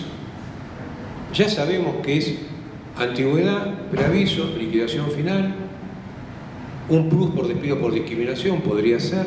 O sea, los rubros, más allá de lo que quieran meter, como digo, con forceps, ya se entienden. Por ejemplo, en este ejemplo, 10 sueldos, 10 años por 10 sueldos más 2 de preaviso. ¿Me podés poner el grafiquito de azul y blanco de números? El otro, este. Bueno, yo no les pido que se ve divino, tampoco voy a leérselos todos, pero les quiero explicar esto. ¿Cuál es el problema que tenemos hoy? Y no se solucionó del todo. Se comenzó a solucionar y quedó a mitad de camino la solución. El problema que tenemos hoy, y que nació a partir de fines del 22, es no ya cuánto es el capital de condena de un juicio. En el ejemplo, es un juicio de 10 años de tramitación y un capital de condena de 1 millón de pesos, para hacerlo muy comprensible. ¿Cuánto vale ese juicio donde la sentencia le hizo lugar al reclamo del trabajador y ordenó que se le pague 1 millón de pesos cuando pasaron 10 años de juicio? Y pasaron 10 años de juicio, enorme cantidad de juicios, enorme cantidad de juicios. Si ustedes han padecido o padecen juicios, piensen en causa propia, ¿cuánto hace que están en juicio? Tenemos en el estudio juicios de 2012, 2010, 2014. No me animo a decir un promedio, pero 6 años, 8 años, 10 años, fácil. En la justicia nacional y en la justicia de la provincia de Buenos Aires lo vemos de continuo, de continuo. Entonces, la discusión en la que estamos inmersos, y cada tanto habrán visto, mucho menos frecuente de lo que debía haber sido, algún empresario en algún medio diciendo: me están matando, caso Piegari, me embargaron y no puedo pagar sueldos, ¿se acuerdan? Empresa de Junín, que en el congreso que hizo FEBA Junín tuve el gusto de conocer, un matrimonio, una micropyme, 300.000 pesos de condena por un viajante en negro. Esos estuvieron en el congreso peleando. Yo no vi casi a nadie más. Y estos son los juicios hoy. El problema hoy ya no es cuántos rubros. El problema hoy es cuánto vale un juicio después de tantos años de tramitación. ¿Cuánto se debe pagar por un juicio que se perdió? Que no se puede rever que el juicio se perdió. Lo que se está discutiendo es cuánto pago y cómo lo pago. Hay empresas, cuando usted dijo viajante, hay empresas que tienen viajante, representante, el nombre que le quiera poner. Ahora, ¿qué nos ocurre? Cuando ese representante, viajante, lo que sea, quiere cobrar su comisión por las ventas que realizó, tiene dos maneras de hacerlo. Cuando la empresa le dice, si usted me pasa la factura, yo le pago. Y la otra empresa que dice, no, descontátelo de la cobranza del cliente. Entonces, ¿qué es lo que ocurre? Al final del camino, la empresa no lo quiere más, el viajante no es más viajante. Puede iniciar un juicio.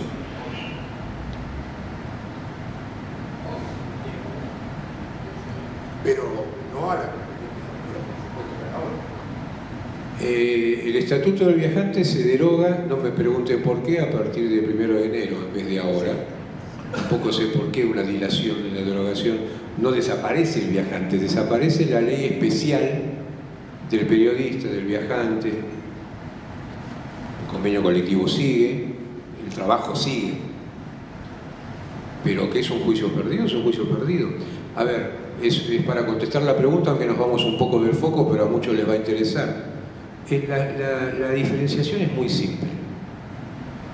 La persona que vende adentro de tu local y gana comisión, en blanco, en negro, en gris o lo que fuera, vende tu nombre, ese es un vendedor empleado de comercio. Si esa persona sale a la calle y va a visitar a un cliente que está a la vuelta, en ese acto es un viajante de comercio. Poner el título que quieras. No hace falta el turquito de la época de mis abuelos que iba recorriendo con la chata a las provincias y vendía peine y peineta. No hace falta. No hace falta. Esa figura desapareció y se vende por internet. Pero el que recorre empresas y vende con los precios que vos le das, la mercadería que vos le das y las condiciones que vos le das y cobra comisión por venta y además a veces cobra por cobranza, es un viajante hasta las orejas. Olvídate. Vuelvo. ¿Qué hacemos para definir cuánto vale un juicio? Y ahí tenemos una realidad que son distintos sistemas en pugna y la ley tocó ese tema. La ley se animó a ese tema y tengo el enorme orgullo profesional de ser el autor del primer proyecto sobre la materia que hoy está tomado en la ley en parte y en parte sustancial. Se lo voy a hacer muy simple y después un garabato de números muy simple con ese respaldo. ¿Cómo se actualiza? ¿Cómo se reajusta un monto de un juicio? No hay tres opciones, hay dos. Los juicios se actualizan, los montos a pagar se actualizan por inflación o por tasas de interés bancario. Dos. No hay una tercera opción. Tercera vía acá no existe. Hasta la ley de convertibilidad se actualizaba por inflación y el interés era un accesorio. Tuvimos juicios así toda la vida hasta la ley de convertibilidad cuando éramos chicos. También ustedes saben, la ley de convertibilidad con distintos argumentos que la Corte Suprema de Justicia de la Nación defiende todos estos años para defender la estabilidad económica, prohibió el ajuste a través de mecanismos que impliquen el uso de índices. Y esa ley hoy está vigente. ¿Pero qué están haciendo con esa ley? La están esquivando. Cada vez que pueden la están esquivando. Y están abriendo una caja de Pandora. Y están abriendo un agujero en un dique. Entonces, ¿qué teníamos para solucionar? Desde que a fines del 22, miren cuánto tiempo pasó, la justicia nacional comenzó a decir el ajuste por tasas que estamos haciendo es poco, es injusto para el trabajador, vamos a mejorarlo. Desde septiembre del 22 hasta agosto del 24, la Autoridad Máxima Laboral Nacional fue cambiando el sistema un par de veces y ese par de veces la Corte Suprema de Justicia de la Nación le puso freno. El 29 de febrero del 24 y después en agosto del 24.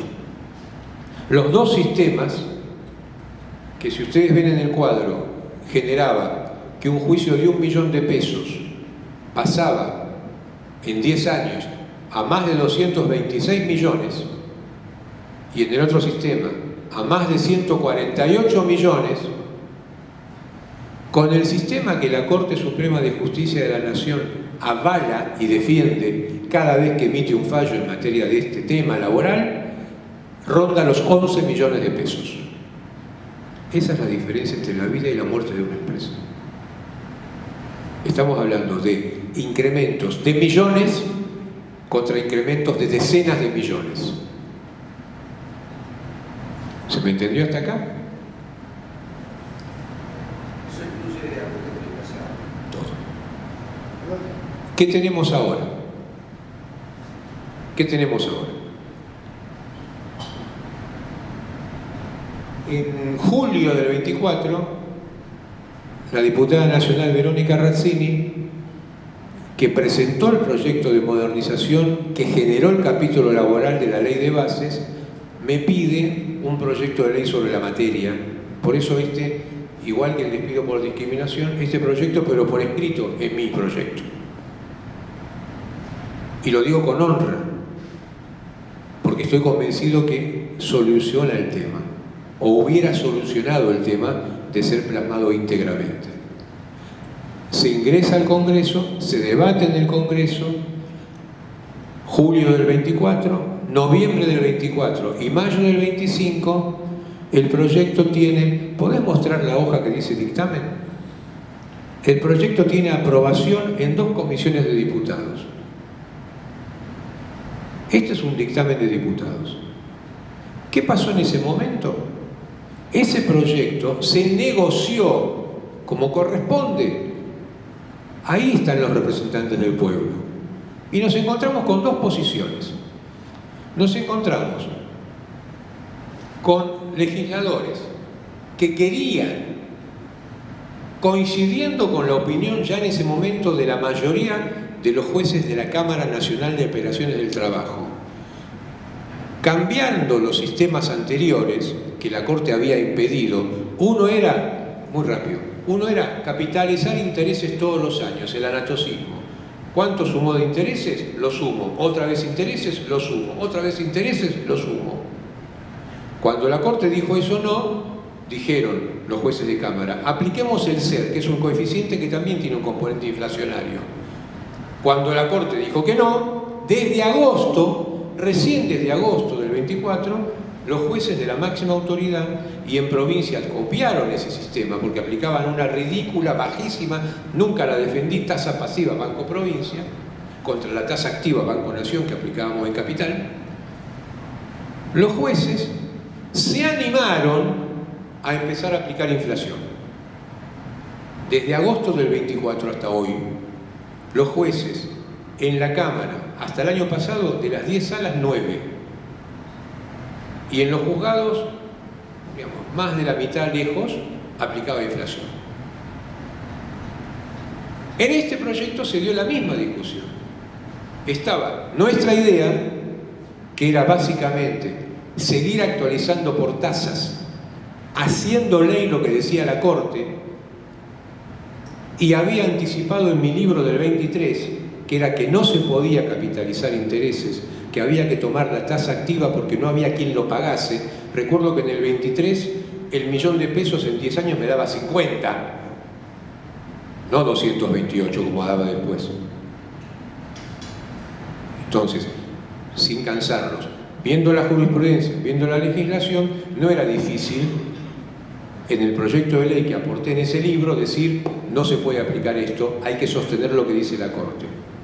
Pero en este dictamen lo que se aprobó fue una fórmula mixta. ¿Y por qué me detengo en esto y me spoileo? Porque es casi idéntica la misma fórmula que tenemos hoy en la ley nueva. Hoy la ley tomó esta fórmula mixta. Hasta acá aplaudo de pie. ¿Cuál es la fórmula mixta? Lo que se concedió y se negoció en diputados. Ajustar por inflación los juicios nuevos. ¿Por qué no me preocupó? Perdóname si cierro el concepto. ¿Por qué no me preocupó? Y al grupo que trabajaba con la diputada. Porque los juicios nuevos merced al éxito en la materia de la gestión de gobierno, ya no tienen una inflación que destruya a nadie. Si ustedes me dicen un juicio del año pasado, ajustarlo por un 31,5%, yo pago feliz. Y si de verdad este año vamos a tener un 20 y pico, sigo pagando feliz. El tema es si la inflación se desmadra, ahí tendremos un problema. Pero lo que se aprobó en el Congreso era, primer concepto, los juicios se vuelven a actualizar por inflación más un 3% de interés anual accesorio. Pero se tomó del proyecto Razzini, de mi autoría, el artículo siguiente. Y está hoy en la ley actual como artículo 55, cuando el 54 era el que dice, como antes, inflación. Entonces, el artículo siguiente, en el proyecto del año pasado en diputados y en el proyecto de ley, no, en la ley actual, para bien, dice, los juicios anteriores, los que todos estiman en 600.000 juicios que están explotando, digo yo siempre, esto es como los huevos de Alien, los que vimos esas películas o esa saga de películas, cuando sacan al monstruo de la nave y piensan que se salvaron, y los huevos van explotando y hay monstruitos por todos lados que se comen a todos. Esos son los 600.000 juicios que están explotando hoy. Y nos llegan todos los meses al estudio. ¿Por qué son huevos de Alien? Porque esos juicios conforman lo que llamo en cada artículo la tormenta perfecta. Esos juicios suman enormes periodos de morosidad judicial, agravada por los años de la pandemia, que nos olvidamos que los tuvimos y los expedientes planchados, enorme morosidad judicial, sumada a coincidiendo con periodos de enorme desfasaje inflacionario. Entonces, si ustedes suman, háganlo un ejercicio en cualquier caso de ustedes, suman hacia atrás 6 años, 8 años, 10 años, y la inflación de ese entonces, los montos crecen de esta manera. Bueno, en eso impresionante estamos ahora. Volveme por favor al cuadrito del monstruo de colores celeste y blanco, de Alien. Entonces, la realidad es que hoy dimos un paso muy importante.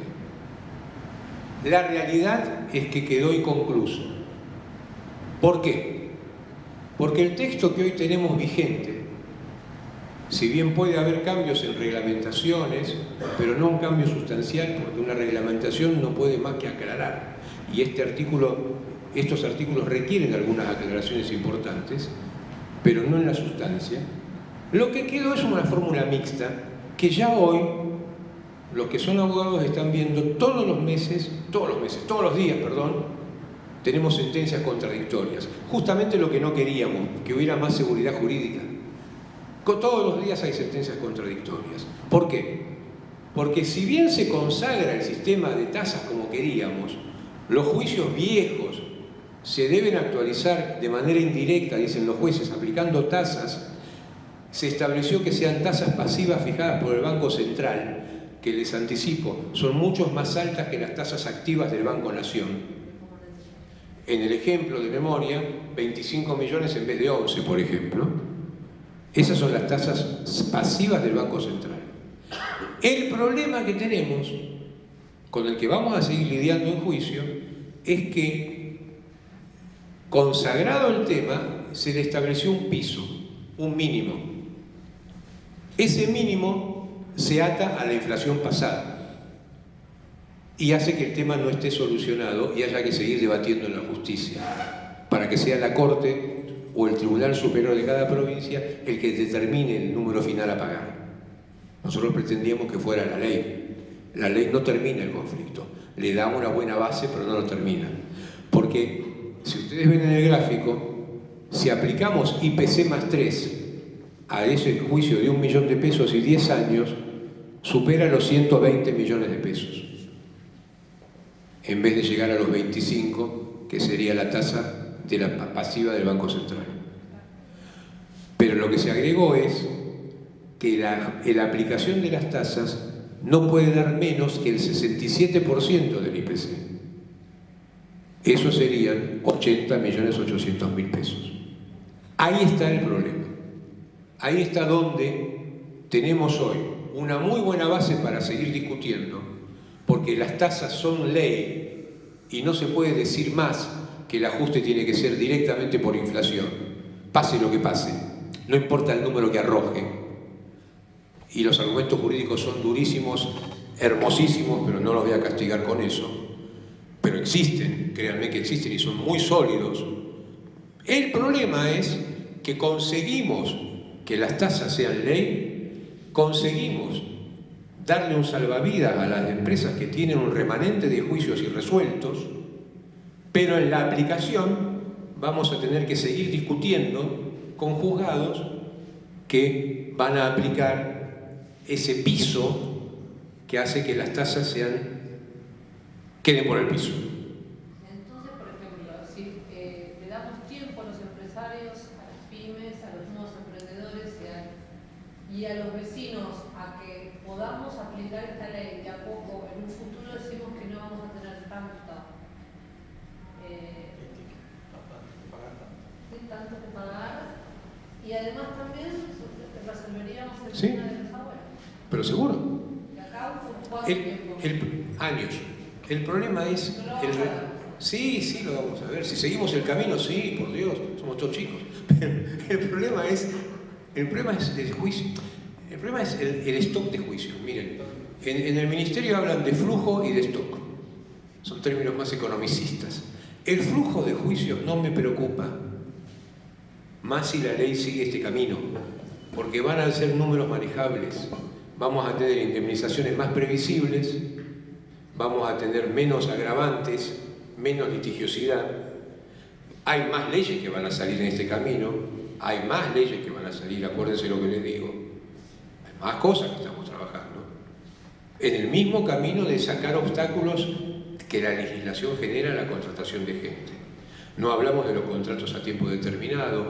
Perdón, un aviso parroquial también. Pedí que se regularan las pasantías como era en el 92. Quedó olvidado. Las pasantías es una fórmula espectacular de preparar gente y incorporar gente a las empresas. Espectacular. Nosotros pusimos pasantes de la UADE hasta en los negocios de la Cámara de Comerciantes Mayoristas del 11 en los años 93 y 94. ¿Y ustedes piensan que un empresario es bobo? Ustedes son empresarios. Habrá buenos y malos, pero bobos ustedes no son. Si tengo un chico, lo tuve 6 meses o 1 año, ahí le dábamos hasta 2 años en nuestro proyecto. ¿Lo voy a dejar ir? Una vez que lo formé, ese es mi trabajador número 1. O sea, las pasantías, el aprendizaje, mejorar los plazos fijos, se los mejoró, falta una vuelta más de horno. Hay muchas cosas para hacer. La clave es que el empresariado haga oír su voz y los jueces entiendan que aplicar números es no ver la realidad. Palabras de la Corte Suprema, no mías. Frases sueltas que les dejo para que piensen. Fallo de la Corte. Los intereses son un mecanismo accesorio, no pueden ser el principal.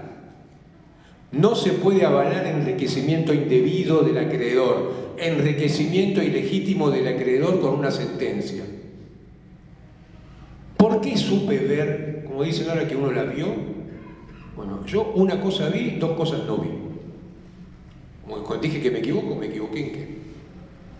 Yo vi, cuando cerraba el libro del 23, que eso que estaban haciendo los jueces la Corte no lo iba a admitir. ¿Por qué? Porque la Corte Suprema había fallado múltiples veces en juicios civiles o comerciales, donde el juez había aplicado la tasa activa Banco Nación multiplicada por 2. Y la Corte dijo, esto es enriquecimiento indebido. Entonces no era ser muy inteligente darse cuenta que no podía admitir que 1 millón pasara a 50. Y así fue. 15 meses después lo dijo. El problema, perdón, así cierro el concepto y yo te habilito enseguida, tengo 2 preguntas, 3. El problema es, en el primer fallo de la Corte, cuando la Corte dice esto no va, hay que aplicar tasa activa, y les regalo una capitalización de intereses, pero una sola, que es un changú interesante para mejorar lo que cobra el trabajador, y eso metimos en nuestra ley. La Corte dijo, esta sentencia, el fallo Oliva, genera un 7.900% de incremento del capital. Y en el segundo caso, cuando la Corte fijó jurisprudencia, el fallo La Cuadra, un 19.000% de incremento del capital. Tenemos casos en el estudio de 20 millones a 185 millones, de 300 millones. Esos son los números que se discuten hoy.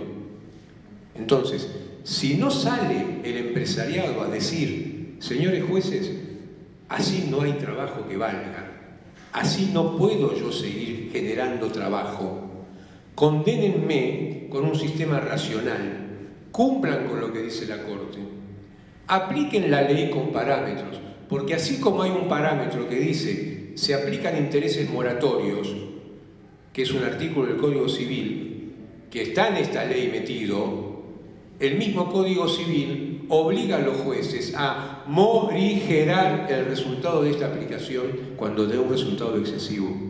Entonces, nuestro trabajo ahora es evangelizar para que se sepa que venimos bien, pero que esto hay que mejorarlo.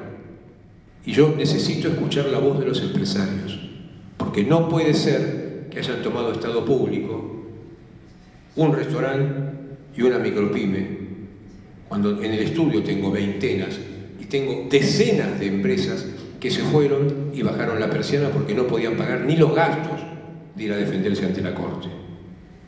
Entonces, mi convencimiento, y lo digo y lo repito y no me canso de repetirlo, y mi parte formal con esto cierra, es que sin seguridad jurídica no va a crecer nunca el empleo en la Argentina. Y seguridad jurídica en materia laboral, créanme, no es otra cosa que previsibilidad de costos en un conflicto. Estamos a un paso de conseguirlo, pero nos falta mejorar esto. De mi parte, muchas gracias.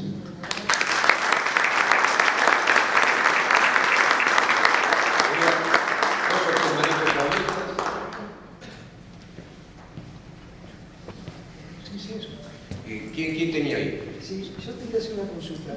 Ese caso que mostraba recién del juicio, de $1 millón, de 226 millones, 6 millones.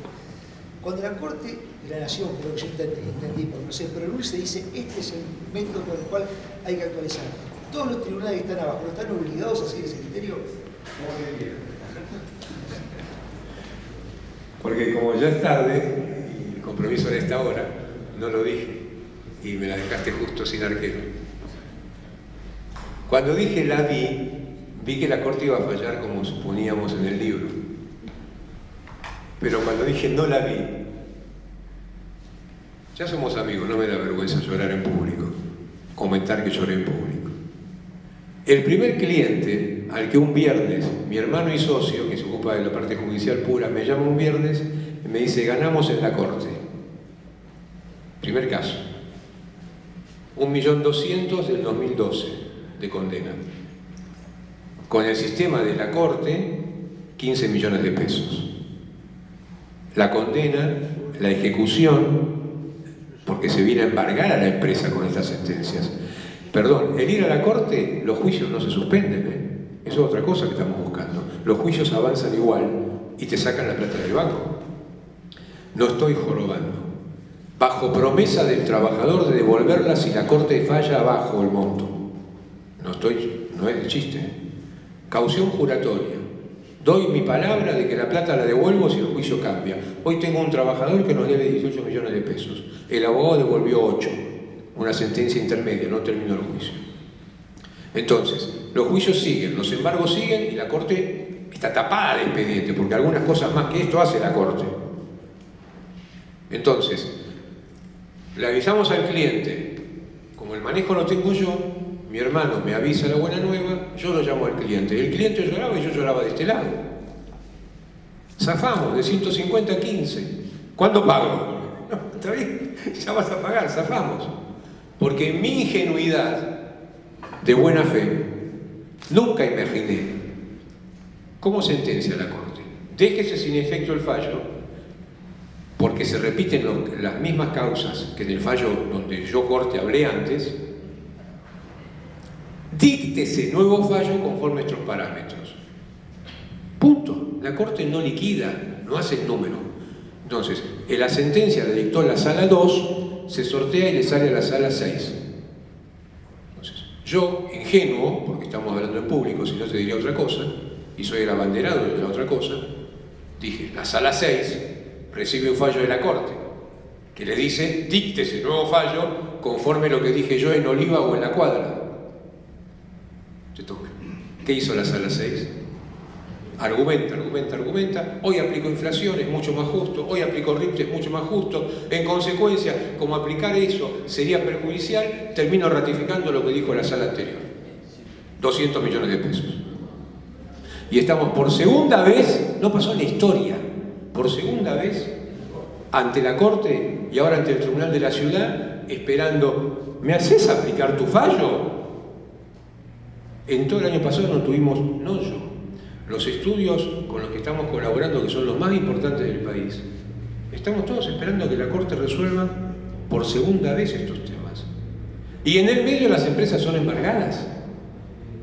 Embargo ejecutivo, se lleva la guita. En latín, se lleva la guita. Entonces, esto está pasando hoy. No la imaginé nunca. No la imaginé nunca. Es más, imaginé, por eso dos errores. Imaginé que una vez, ahora vamos a la Corte, que una vez que la Corte habla, yo juez inferior, perdón, con asco, cumplo lo que dice la Corte. Toda la vida fue así.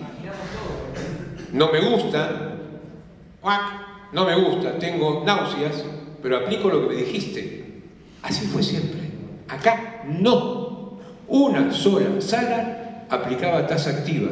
Un solo juez aplicaba tasa activa, como decía la Corte, y perdía en minoría en las dos salas que integra. En noviembre, de los 3 jueces, él y otro votaron a favor de tasa activa. Ahora con esto ya no lo pueden hacer, porque ahora están aplicando la tasa más el mínimo del 67%. Ya hay fallo de sacar. Entonces, las dos cosas no imaginé que podían pasar y están pasando. Y un solo juez en un fallo nuestro, tenemos 4 ganados en la Corte incumplidos en el segundo fallo. 4 sobre miles de casos, es un número enorme, mucha suerte con eso tuvimos. 4 ganados e incumplidos y esperando en la lista de espera. No puedo creer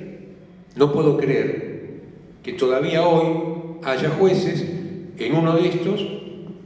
Hay salas en la Justicia Nacional. Como faltan jueces, como todos saben, hay salas que en vez de 3 jueces hay 2. En esta había 3, cuando dictan el segundo fallo. La jueza y la jueza dicen, aplicamos IPC. Como da más, para hacerla fácil, terminamos aplicando el sistema anterior. Y el juez, esto está escrito, no es que sea una charla de café, no estamos cumpliendo con lo que dice la Corte. Tenemos que aplicar tasa activa. El mandato de la Corte es claro. Pito catalán. Esa es la realidad. Así de complicado estamos. ¿Tenemos solución? Tenemos. ¿Progresamos? Progresamos.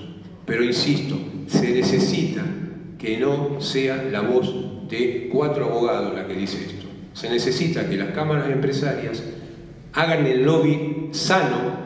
El lobby no es corrupción, el lobby es defender los intereses de los asociados. Hagan el lobby sano, honesto, para que los legisladores entiendan que en ese piso que le han puesto a la norma se equivocan y les regalo un plus más. ¿Saben de quién es la culpa de esa demora judicial? No es nuestra, de los abogados que somos malos, chicaneros, los abogados de empresa. Se acaba de modificar en esta ley. Hasta ahora, en la ley laboral de la provincia es de las partes y del juez. En la justicia nacional, para defender al trabajador, está bien pensado, después en la realidad se desvirtuó.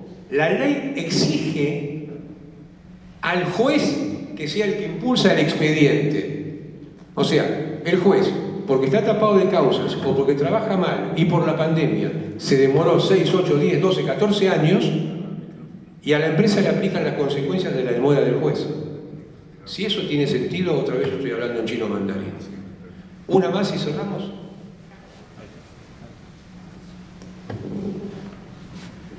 ¿Quién tenía algo?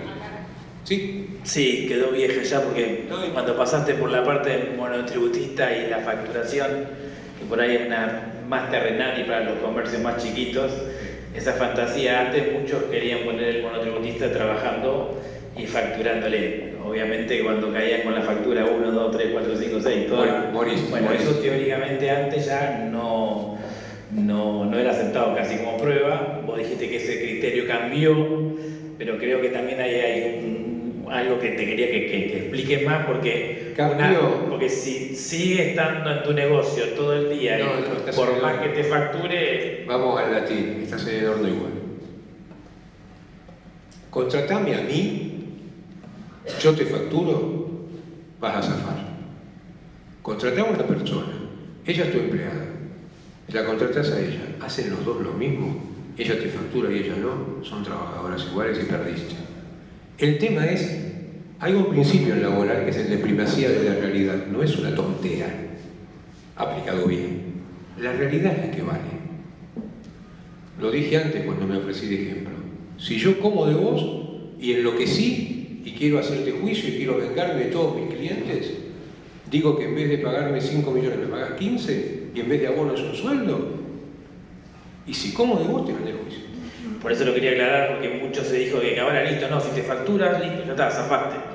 Si hay una relación de verdad, que no es dependiente, y la persona te factura, el juicio que tengo ahora con la empresa con peligro de muerte por 185, que era de 23 millones partiendo de 1 millón de condena, es un fletero autónomo como soy autónomo yo. Pero el juez aplicó la presunción directa. Cajas de facturas, 20 y pico años de trabajo, cajas de facturas. Un buen juez con esas facturas hoy podríamos zafar. Hace 3 años no zafamos.